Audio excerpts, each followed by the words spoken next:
Emails juru biċ-ċar li wieħed mill-kuntratturi involuti fix-xogħlijiet fil-privat f'Għawdex imħallsa minn fondi pubbliċi kien ġibed l-attenzjoni dwar dan lid-deputat David Agius, wieħed mill-aktar persuni qrib il-kap nazzjonalista Simon Busuttil.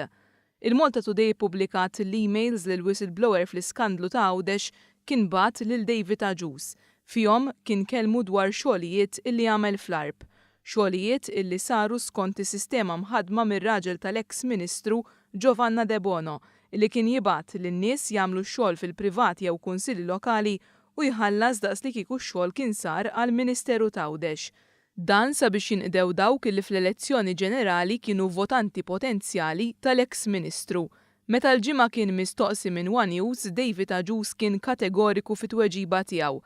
Indika b'mod ċar illi b'dan il-każ sar jaf mill-midja.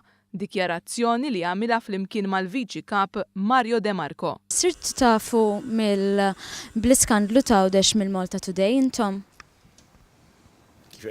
Sirtu tafu bl-iskandlu ta' Għawdex mill-Malta Today intom? Iżda fl-2013 il-kuntrattur whistleblower kien diġà kellem lil David Agius.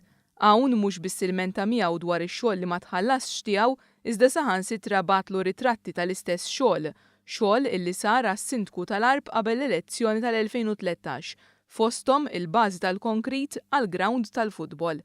Fl-email tiegħu il-kuntrattur jiddikjara wkoll biex nagħmlu aktar popolari man-nies tal-ARP bnejtlu platform fuq id-daħla tal-wied. Jirriżulta li fit-22 ta' Novembru tal-2013 Agius qal li kien ser jinvestiga u jwieġeb lura. Iżda Agius ma reġax kelmu. Dawn id-dettalji qed joħorġu meta wara li l-ġimgħa staqsejnieh jekk kien xjaf bil-każ qabel, kien hemm żewġ mumenti fejn David Agius qal li le. Ma kellkomx idea qabel x'kien? Le.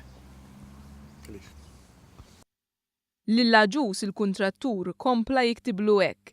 Jiena persuna ddispjaċuta, qisu tort tiegħi li 37,000 aktar ivvotaw Labour. Żied ifakkar kif għamel xogħol kemm għall-Ministru Tabone b'referenza għal Anton Tabone u Giovanna De Bono u sal-lum għadu ma tħallasx. B'indikazzjoni ċara li kien hemm xogħlijiet oħra, żied jgħidlu li dawn jinkludu x-xogħol fl-ARP. Intant fi żvilupp ieħor brabta mal-investigazzjonijiet dwar dan il-każ jidher li hemm whistleblower ieħor illi resaq il-quddiem sabiex jagħti aktar informazzjoni. Kuntrattur illi wkoll qed isostni li jagħmel xogħol fil-privat imħallas mill-Ministeru ta' Għawdex, mhux esklus li huwa wkoll baqalu xi flus xi jiġbor.